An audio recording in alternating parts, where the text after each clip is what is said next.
माननीय Shri Raghav Chadha, 10 minutes. Sir, budget सिर्फ हिसाब किताब नहीं होता sir, it is also an audit of our priorities.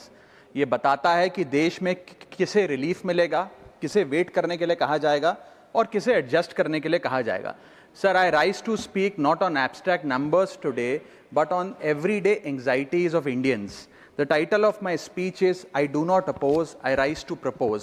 First, I propose joint filing of income tax return. Sir, Bharat का income tax structure individual based income tax वसूलता है, जिसके चलते regardless of your marital status पति पत्नी अलग अलग income कमाते हैं, इनकम टैक्स भरते हैं और इनकम टैक्स रिटर्न फाइल करते हैं। उनकी इनकम को क्लब नहीं किया जाता, एग्रीगेट नहीं किया जाता। इस वजह से डुअल इनकम कपल्स, जिसमें पति पत्नी दोनों पैसा कमाते हैं, इनकम कमाते हैं, उनको सेपरेटली टैक्स किया जाता है, जबकि उनके लॉन्ग टर्म इन्वेस्टमेंट्स शेयर्ड हैं, हाउस होल्ड के खर्चे शेयर्ड हैं, फाइनेंशियल रिस्पॉन्सिबिलिटी शेयर्ड है, चाइल्ड केयर कॉस्ट शेयर्ड है, तमाम लिविंग एक्सपेंसेस शेयर्ड हैं। दुनिया के कई देशों में सर पति पत्नी को एक इकोनॉमिक यूनिट की तरह रिकॉग्नाइज किया गया और joint filing of income tax का प्रावधान दिया गया। लेकिन भारत में खर्चे स्पाउसेस शेयर करते हैं, लेकिन जब इनकम टैक्स भरने की बात आती है तो इनकम टैक्स डिपार्टमेंट दोनों को स्ट्रेंजर्स करार देता है। मैं आपको उदाहरण के माध्यम से समझाना चाहूंगा। सर, समझिए कि दो परिवार हैं, एक ही शहर में रहते हैं, एक ही कंपनी में नौकरी करते हैं। एक परिवार है जो 20 लाख रुपए कमाता है साल का, दूसरा परिवार भी 20 लाख रुपए कमाता है। स्कूल की fees, rent, grocery, medical bill सब समान है, लेकिन इनकम टैक्स अलग अलग। जैसे कि एक पति पत्नी है, राहुल और ऋचा, दोनों काम करते हैं। राहुल साल का 10 लाख कमाता है, ऋचा भी साल का 10 लाख कमाती है। इनकी कुल इनकम 20 लाख रुपए। क्योंकि 12 लाख रुपए तक की रिबेट पर एसएससी इनकम टैक्स देता है, तो ना राहुल को इनकम टैक्स भरना पड़ता है क्योंकि उसकी आमदनी भी 12 लाख से कम 10 लाख है, और ना ही ऋचा को इनकम टैक्स भरना पड़ता है क्योंकि उसकी आमदनी भी 12 लाख से कम है, यानी कि हाउस होल्ड का टैक्स जीरो। दूसरा परिवार है नमन और नेहा। नमन साल का 20 लाख रुपए कमाता है और नेहा ने अपनी नौकरी छोड़ दी। वो घर पर बच्चे का ध्यान रखती है, माता पिता की जो बूढ़े हो गए उनका ख्याल रखती है।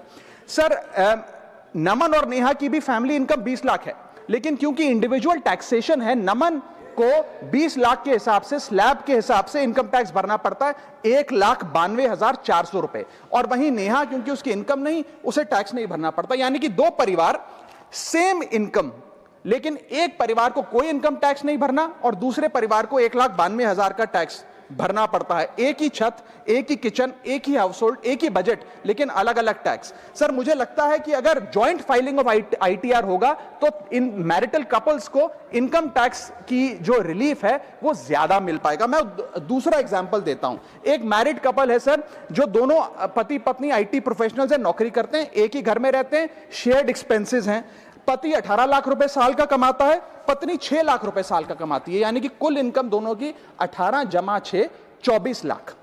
अब जब इनकम टैक्स भरने की बात आती है तो पति की क्योंकि इनकम 12 लाख से अधिक है, 16 लाख, वो अपने इनकम टैक्स के हिसाब से 1,50,000 रुपए का सालाना इनकम टैक्स भरता है, और वहीं पत्नी क्योंकि उसका 6 लाख रुपए इनकम है, वो कोई टैक्स नहीं भरती है। यानी कि 24 लाख रुपए की इनकम पे परिवार को 1.5 लाख रुपए का टैक्स भरना पड़ता है। यदि इनकी इनकम को क्लब कर दिया जाए और इनकी रिबेट्स को, एग्जेम्पशंस को भी क्लब कर दिया जाए, तो कुल आमदनी इनकी 24 लाख, कुल rebate 24 lakh, 24 minus 24, taxable income शून्य, इनकम टैक्स शून्य हो जाएगा। इसीलिए मैं प्रपोज करता हूं कि भारत में joint filing of income tax return लाया जाए, जिससे मैरिड कपल्स को ऑप्शन दिया जाए कि वे इंडिविजुअल फाइलिंग की साथ साथ जॉइंट फाइलिंग भी कर सकें। अगर ऐसा होता है तो हाउस होल्ड्स को एक इकोनॉमिक यूनिट की तरह रिकॉग्नाइज किया जाएगा, टैक्स इक्विटी दी जाएगी सिंगल इनकम हाउस होल्ड में और डुअल इनकम हाउस होल्ड में।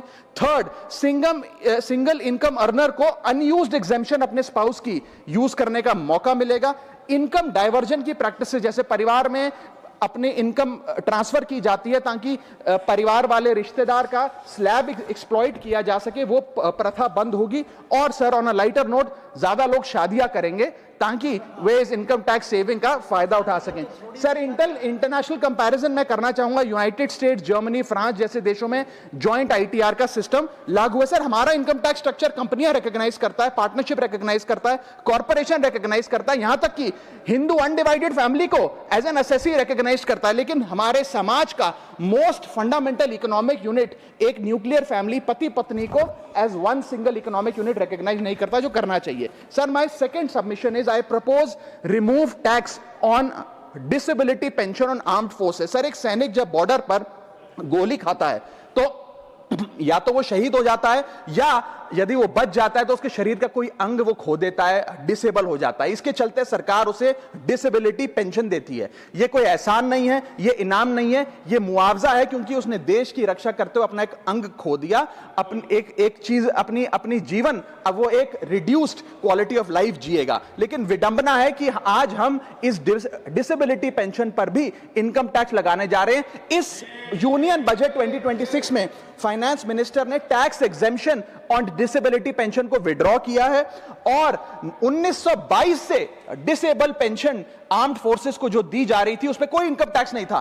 पहली बार 1922 से लेके आज तक कोई इनकम टैक्स नहीं लगा, लेकिन अब हम उस पर इनकम टैक्स लगाने जा रहे हैं, जो कि ठीक नहीं है। मैं आपको एक उदाहरण के माध्यम से समझाना चाहूंगा। एक सोल्जर जो 20 साल का जब था, उसने भारतीय फौज को ज्वाइन किया।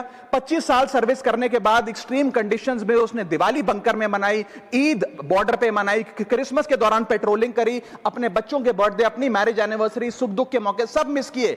लेकिन उसने अपने सैक्रिफाइस को कभी टैक्स लैब और टैक्स एग्जेम्पशन के चश्मे से नहीं देखा। लेकिन जब ऑपरेशन के दौरान किसी इंजरी के चलते वो अपना कोई अंग खो देता है और मेडिकल बोर्ड उसे 40 से 50% डिसेबल घोषित कर देती है, तो उसके पास दो चॉइसेस होती हैं। या तो वो सर्विस छोड़ दे और पेंशन लेने शुरू लग जाए। अगर सर्विस छोड़ के वो पेंशन लेने लग जाता है तो उसकी पेंशन एग्जेम्प्ट है। लेकिन अगर वो सर्विस नहीं छोड़कर अपनी पूरी टेन्योर काम करता है, अपाहिज होने के बाद, डिसेबल होने के बावजूद भारत माता की सेवा में कार्यरत रहता है, तो उसको डिसेबिलिटी पेंशन जब मिलती है रिटायरमेंट के उपरांत, तो उस पर इनकम टैक्स इस अमेंडमेंट के द्वारा लगाया जा रहा है। सर, ये करके हम एक प्रकार से दो category of wounded soldiers create कर रहे हैं, जिसमें दर्द सहकर जो फौजी ज्यादा काम करता है उससे ज्यादा टैक्स लिया जाएगा। हम अननोइंगली पनिश कर रहे हैं सैनिकों को घायल होने के बाद जो काम करते हैं। So we are penalising courage, we are taxing endurance.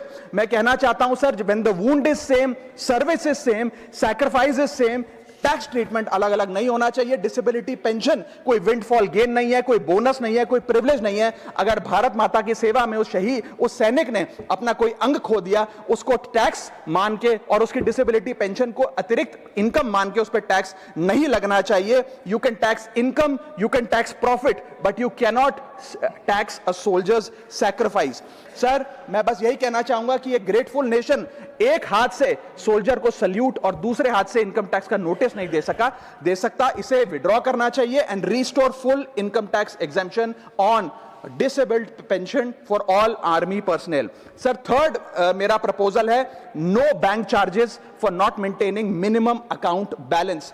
अभी सरकार ने कुछ ही दिन पहले लोकसभा में जवाब देते हुए बताया कि पिछले 3 वित्तीय वर्षों में, फाइनेंशियल ईयर 22-23, 23-24, 24-25 में कुल मिलाकर बैंकों ने 19,000 करोड़ रुपए, आपने ठीक सुना सर, 19,000 करोड़ रुपए minimum account balance penalty bank account holder से वसूली है। ये सबसे स्मॉलेस्ट अकाउंट है, सबसे पुअरेस्ट बैंक अकाउंट होल्डर्स हैं, और इनका क्राइम क्या था कि इनके अकाउंट में मिनिमम अकाउंट बैलेंस नहीं था। जहां पब्लिक सेक्टर बैंक्स ने इन 3 सालों में 8,000 करोड़ और प्राइवेट सेक्टर बैंक ने 11,000 करोड़ रुपए वसूल। मैं आपको एक उदाहरण देना चाहता हूं सर। फर्ज करिए एक मजदूर जो 500 रुपए की दिहाड़ी कमाता है रोज, वो कई हफ्ते महीने सेव कर 6,000 रुपए इकट्ठा करता है, बैंक में खाता खोलता है बड़ी हिम्मत करके और 6,000 रुपए जमा करता है।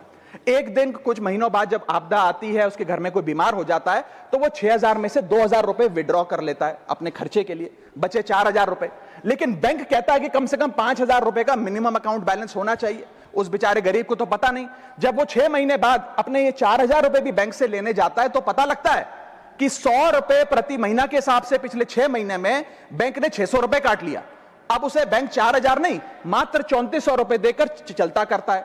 सर अब आप सोचिए उस गरीब के लिए 600 रुपए की अहमियत, और बैंकों की हालत यह है कि कई बार तो ये चार्ज लगा लगाकर आपका बैलेंस नेगेटिव में पहुंचा देते हैं। इतना तो आपने जमा नहीं कराया जितना वो आपसे वसूल लेते हैं। Sir, poor persons balance falls below the minimum level, the bank should not treat this as a crime। मैं समाप्त कर रहा हूं sir. Bank account are meant to give financial security.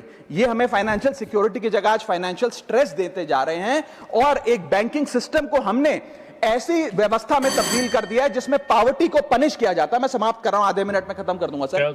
Sir if we want 16 minute है। हाँ, मैं समाप्त कर रहा हूं। इफ वी वांट पार्टी में से कटेगा। हाँ, मैं खत्म कर रहा हूं, कोई नहीं, 1 मिनट फालतू ले लूंगा sir. If we want more people to be a part of the banking system for financial inclusion, हमें स्मॉल सेविंग्स को प्रोटेक्ट करना होगा, ना कि पीनलाइज करना। आज देश में अर्बन बैंकों में, अर्बन ब्रांचेस में 5 से 10 हजार रुपए मिनिमम अकाउंट बैलेंस रखना पड़ता है, सेमी अर्बन में 3 से 4 हजार रुपए, और रूरल ब्रांचेस में 1 से 3 हजार रुपए रखना पड़ता है, जिसके चलते बैंक 50 से 600 रुपए के बीच में पर मंथ चार्ज लगाते हैं। उस चार्ज पर भी 18% जीएसटी वसूलते हैं। अंत में मैं बस इतना ही कहना चाहूंगा सर कि आज बैंक गरीब आदमी को पीनलाइज कर ज्यादा मुनाफा और रेवेन्यू कमा रहे हैं, ना कि और किसी सर्विस से, जिसके चलते आज गरीब आदमी और गरीब हो रहा है। मैं अंत में बस सरकार को कहूंगा कि ये मिनिमम अकाउंट बैलेंस की पेनल्टी को वेव ऑफ करिए। हम किसानों के लोन जैसे माफ करते हैं, वैसे बैंक चार्जेस एमएबी के समाप्त किए जाएं इस देश में, और गरीब को फाइनेंशियली इंक्लूड किया जाए। मुजीबुल्लाह खान साहब 6 मिनट्स।